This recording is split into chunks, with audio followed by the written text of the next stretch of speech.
Welcome back. Part 3 of today's lecture, we will focus on requirements analysis, and we will kick it off with a clip from the sports movie Hoosiers. All right, a little bit of background on Hoosiers. It's about an small Indiana basketball team, high school basketball, that made it all the way to the state championship. They were a massive underdog, and they were playing in an arena that holds more people than their entire town where they're coming from. So this is when the team first got to Butler Fieldhouse, and how the coach, Gene Hackman in this case, kind of set the stage and spelled out some of the requirements, which we'll see. So I'll go ahead and play the video. Enjoy.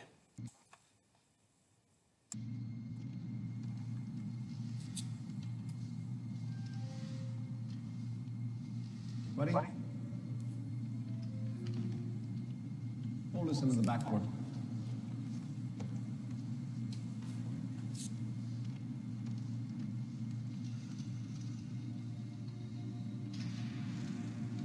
What is it? 15 feet. 15 feet. Strap, put Ollie on your shoulders.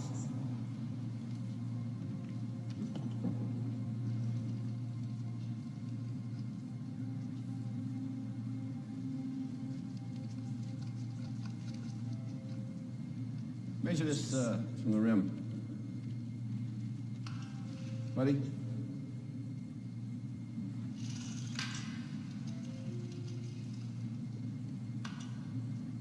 How far?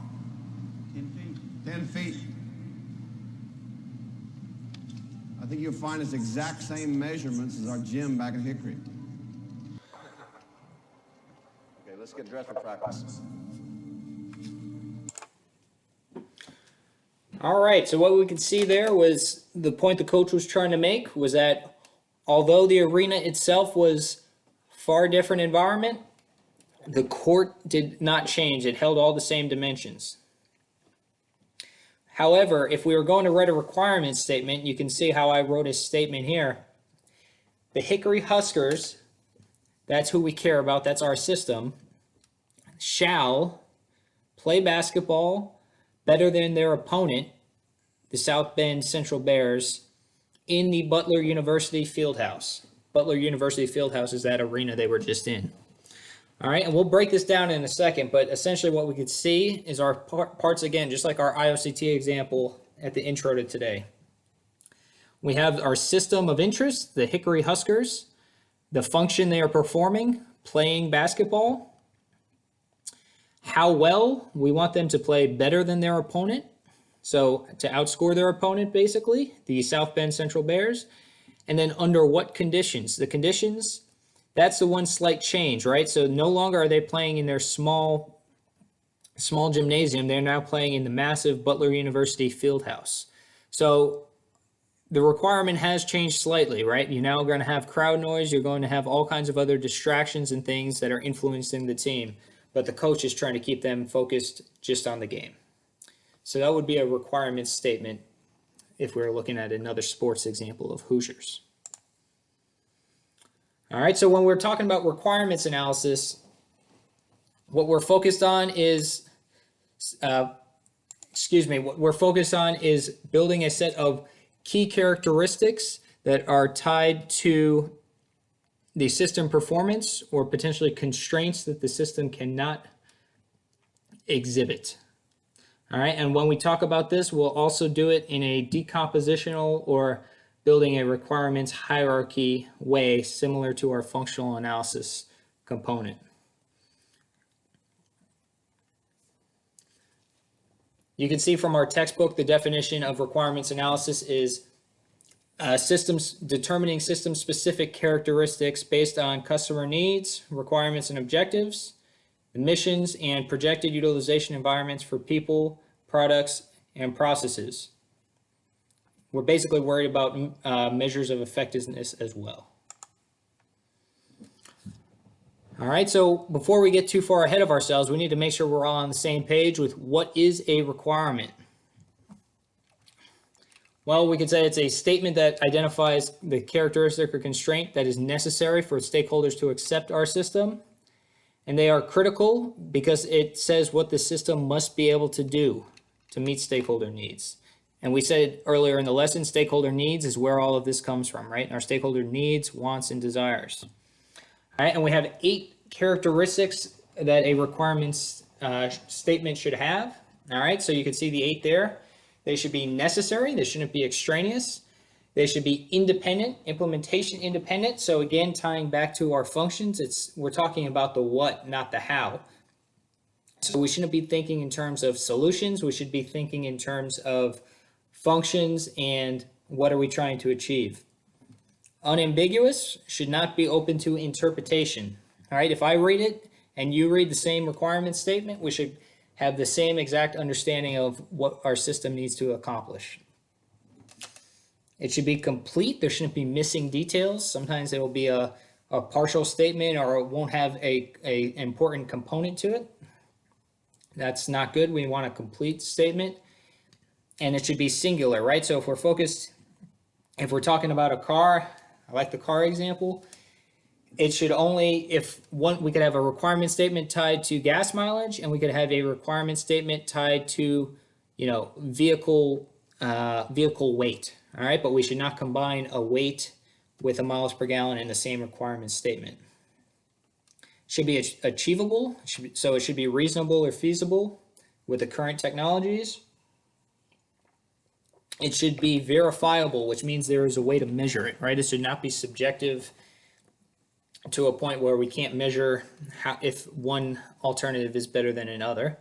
And finally, it needs to conform to any existing standards. So if there's safety standards, environmental standards, engineering standards, we need to make sure we have our requirement nested within that.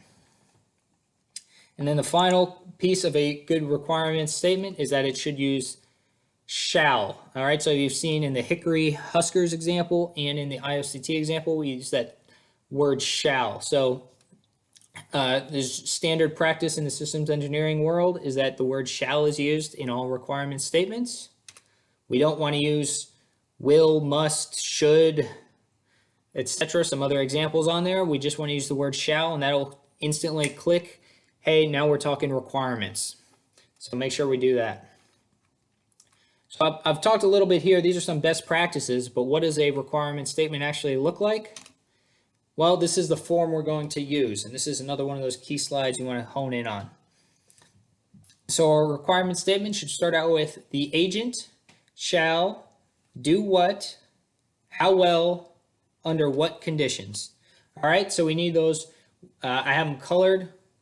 We should have those 4 different components in every requirements statement you write. So the agent shall what, how well, under what conditions.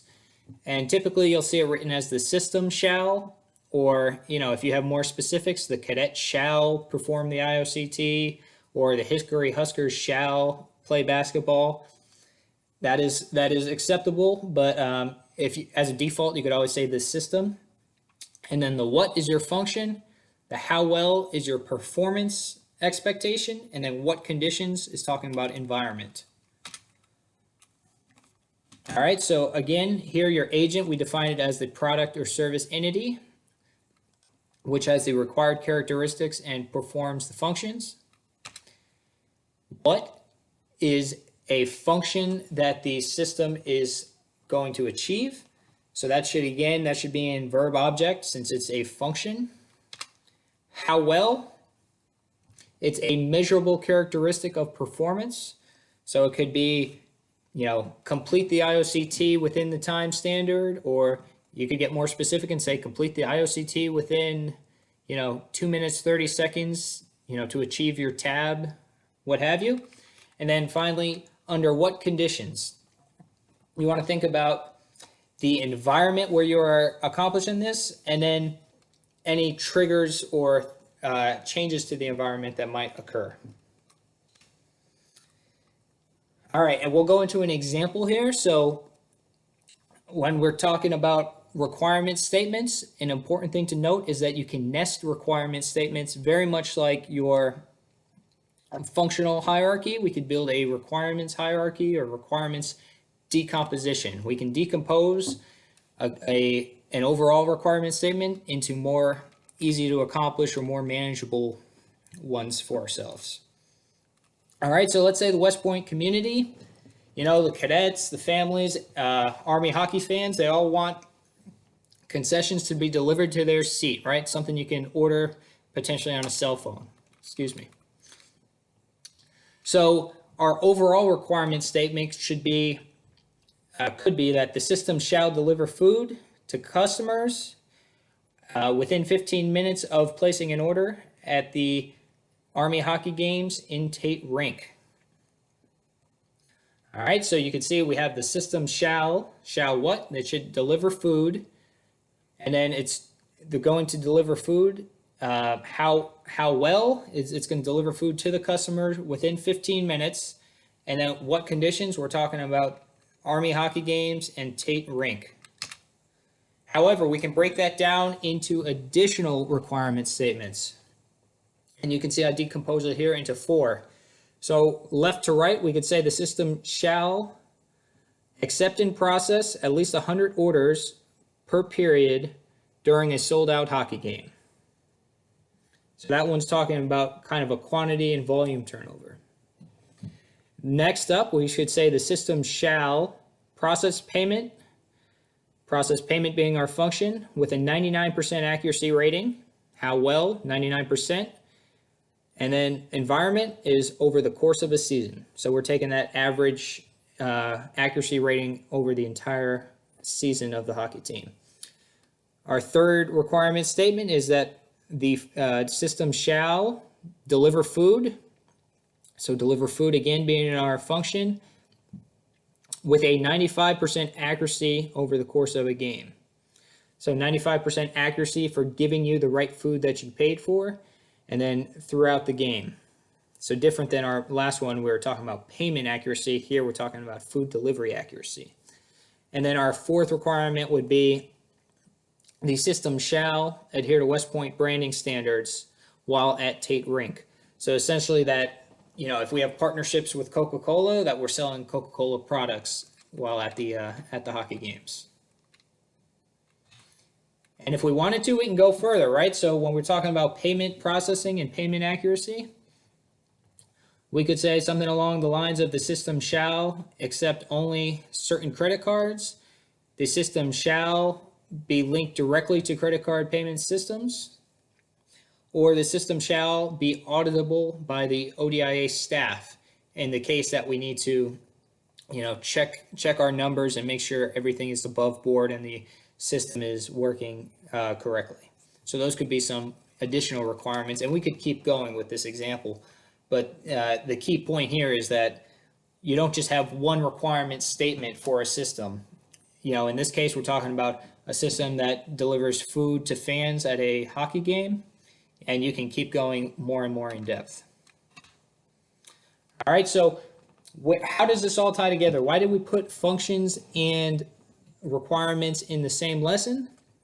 Well, very oftentimes there should be some type of mapping that occurs, right? So you can see here, if you have function 1.1, there is probably going to be an associated requirement 1.1, and maybe even more than one requirement per function, but you should be able to draw a connection between a function and a requirement.